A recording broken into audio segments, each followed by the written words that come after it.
There are three side ratios that we can consider when looking at either of the two non-90-degree angles in a triangle.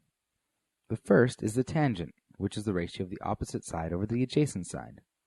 Next is called the sine ratio, and this is the ratio of the length of the opposite side divided by the hypotenuse.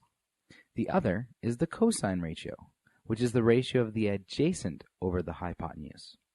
Now, just like tangent, our calculator has functions built in to help us calculate these ratios, which we refer to as the trig functions. They're usually shortened to sine, cos, and tan. Our calculators will also have the inverse trig functions, sine inverse, cos inverse, and tan inverse, which we can usually get to by pressing the shift key or second function key on our calculators.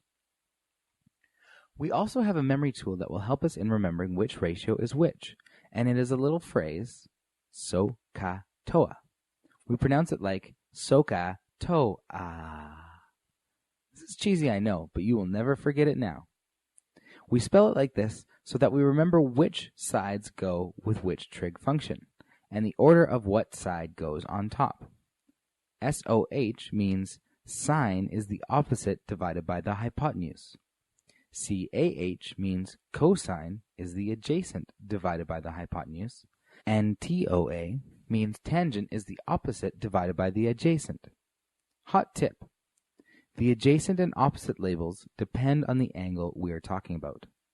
For example, in this triangle, if we are talking about this angle, then the opposite is this side, and the adjacent is this side.